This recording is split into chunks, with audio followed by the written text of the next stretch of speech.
gikan sa mga payag-payag sa Cordoba, posibleng gibali na sa mga subdivision ang pagpahigayon sa cybercrime. Base kini sa gihimong pakisusi sa Provincial Women's Commission. King Perez, Suginlimi. Human gironda ang usa ka compound sa Barangay Guadalupe, Dakbayan sa Sugbo nga dunay gituuhang call center nga nagpahigayon og mail order brides. Mato di Vice Governor Agnes Magpale nga adunay na monitor ang Provincial Women's Commission nga susamag operasyon niini. Mato di Magpale nga gikan sa mga payag-payag nga operasyon sa lungsod sa Cordova, nagsugod na sabang cybercrime operations ug pamalhinsod sa mga subdivisions. Kini gawas pa sa duha ka mga dapit sa Sugbo nga gituuhang adunay cyberporn operations. Giobserbaran karon sa PWC ang usa ka subdivision sa Dakbayan sa Sugbo. Ug bisan di na kini area of jurisdiction sa lalawigan, usa sa mga biktima ini residente man sa probinsya, mao nga ila kining gisusi. Mga manood kuan, daga-daga na.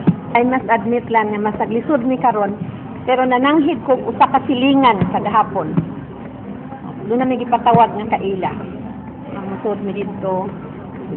Mensahe sa ni Archbishop Emeritus Ricardo Cardinal Vidal nga unta paligunon pa ang katekismo sa simbahan ug mahimong responsable ang mga tigamit sa teknolohiya labaw na ang mga kabatan-unan aron malikay sa sayop nga dalan.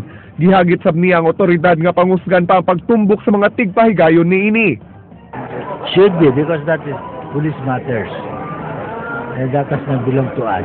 Young people now are very expert on that. Talo ka access. King Perez, News 5. Halos usa ka semana nga uwa na sa klase ang pipila ka mga tunghaan sa Dakbayan sa Sugbo kay gamiton nga puyanan ang mga classrooms sa mga delegado gikan sa nagkadaiyang eskwelahan sa tunga-tungang Kabisayan alang sa Central Visayas Regional Athletic Association kon Sivira. G.K. Bargio, Suginlimi. Kaganihang buntag pag-iingong nangabot dinhi sa City Central School ang 783 ka mga delegado sa Negros Oriental alang sa Central Visayas Regional Athletic Association kon Sivira. Tungod niini, pipila ka mga pampublikong tunghaan ang misuspenso na sab sa ilang mga klase aron dunay kapuy-an ang mga delegates gikan sa ubang lugar. Sa text message nga gipadaan ni Dr. Rhea Mar Angtud sa News 5, iyang gipaybaw nga Disyembre pa nakaschedule ang maong kalihukan ug ana-ana sa mga prinsipal kung unsaon nila kini paghulip sa mga adlaw nga mawa kanila gumikan sa maong duwa. Ang DepEd Supervisor sa Negros Oriental miingon nga dugay ng andam ang ilang mga atleta na nagikan pa sa mga bukirang barangay sa maong lalawigan. Last week we have a 10-day extensive training in which we house all athletes at the Mariano Perdices Stadium for them to be trained. Karong Domingo pa magsugod ang Sivira Amit apan sayong mianhi sa Sugbo ang mga delegado aron maanad na sila sa lugar nga ilang duwaan.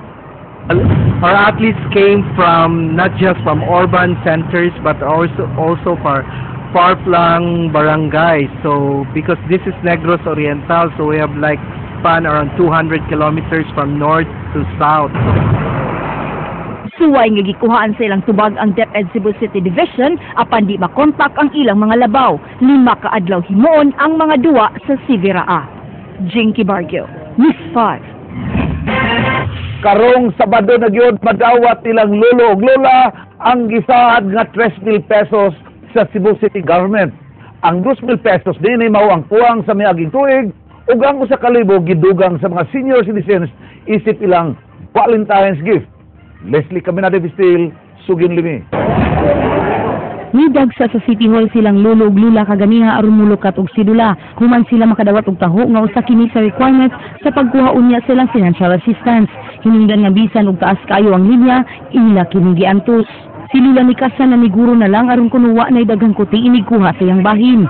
Samtang si Lolo Lorenzo maingon nga nakadawat sa pahibalugi kan sa usa ka tanod nga usa sa rekito sa pagkuha og financial assistance mao ang sidula. Umadon ni istorya gahapon, no, to daw? Na kinala doon na sidula. Para sa senior citizen ba, na financial bonus ba? Na liguro lang ko daan. Every year, mukuha dyan ko sidula. Nalubat, binablog ay igadyo sa Oscar sa Sikuan. Hata sidula. Kaya ito po yung katugber sa Kuan. Sa Labangat, Bliss, Senior. Apan matud sa mga kawani sa City Hall nga dili tinuod ang mikatap nga taho nga kinahanglan ang sidula. Gihimakak-sab kini ni Dr. Lucille Mercado. Hindi sila, amo ka nagpapawag nga dili ni requirements para sa senior citizen nga financial. It's not a requirement. This is not the first time that we are giving financial assistance to our senior citizens. While all of a sudden naman anima ka. Number one, ito na logic. Ano ba yung income mga tawana? Ngayon inuman ang pangayuan o ginaan nga. Ngayon mo po yung hasul-hasulon. They're just trying to kuan nga ang mga tao ba gulibol. Gipahibaw sa City Administrator nga ipang-apud-apud ang mga tag 3,000 pesos alang sa mga kapigulangan karon Sabado. Leslie Caminado Vistil, News 5. Mga sidewalk sa dakbayan sa Sugbo, hawanan sa City Hall. Mga naninda og pagkaon himuon og food court sa may tabo sa Banay. Uguman sa usa ka adlaw nga penalty, nakabalik na sa pagpaninda ang mga sidewalk, ang mga vendors sa sidewalk sa Vicente Soto Memorial Medical Center. Matud ni City Administrator Dr. Lucille Mercado, kinsa musay pangu sa Gasa, Congarbo, Asenso, Sumbanan, Aylansa, nga buti lang malimpyuhan ang mga sidewalk sa dakbayan. Gawa sa mga naninda sa Vicente Soto, ilasab hawanan ang mga nakababag sa agianan sa mga tao sa downtown area. Nagplano si Mayor Michael Rama nga katong naninda og pagkaon daplin sa kalsada, himuon og food court sa may tabo sa Banay. Makikita yun ka nga, ang katong atong mga regulated vendors, they're really trying their best nga ma-follow sila. Ang problema ginatag the ambulance vendors.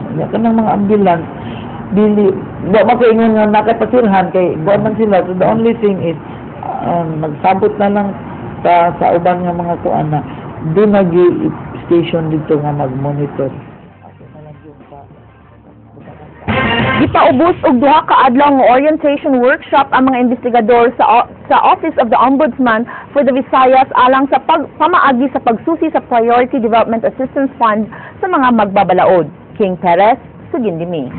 Sud sa duha ka adlaw, ipaubos sa orientation workshop ang mga investigador sa Office of the Ombudsman for the Visayas sa mga pamaagi sa pagsusi sa mga kaso sa Priority Development Assistance Fund (PDAF) sa mga kongresista ug senador.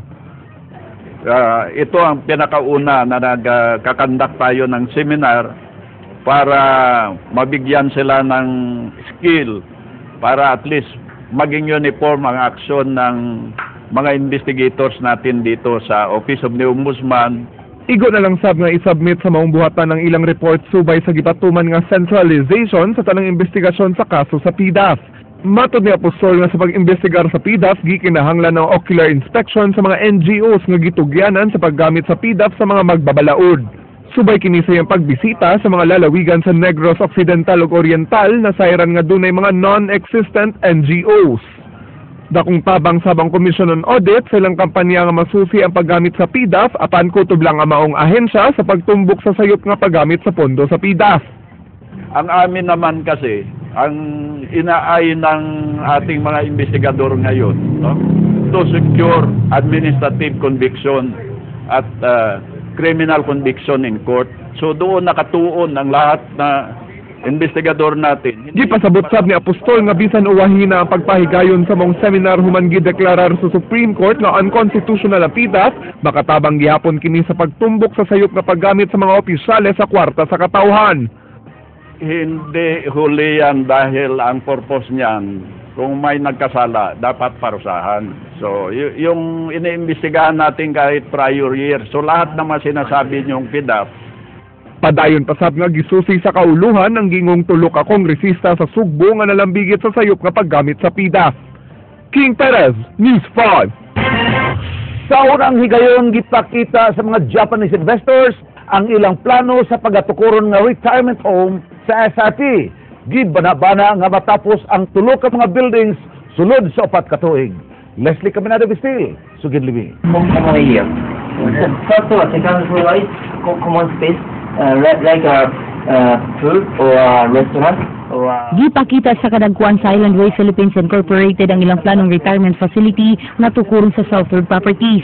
Ang tulo ka building posibleng tukuron sa second quarter sunod tuig. Kini adunay 855 ka units nga alang sa di mo minus kapin usa ka libo ka retirees. Contribute to the Cebu local economy in Cebu. for this kind of that. Many Japanese retirees will consume the lots of money here. Sa ilang pagtuon, ikapito lang ang Pilipinas nga maayong tukuran og negosyo. Apan ila kining gipili tungod sa ilang nakita sa mga Pinoy ilabi na sa Subuanon. SRP is the government, like a local government. So, and then the Japanese people feel very safe and secure because of this is the Cebu government, city government's property. And then also another is for the future. Like when we started to research almost 10 years ago, so during that time there are nothing in the SRP. But right now we can see the many SM and then invest. Then they decide asa sila. Sama sa gipadayag na Executive Assistant Joey Daluz, daghan ang makabenepisyo kung madayon ang maong proyekto. Di mo minus kapin 5,000 ka mga trabahante ang makapahimulos niini, sama sa mga construction workers, nurses, caregivers ug uban pa. So infrastructure is quite different between other like a private places. That's why that is also the reason why we choose the SRP, and we would like to succeed of this proposal with the city government, and then we are going to start this project. Leslie Camina Divistil, News 5.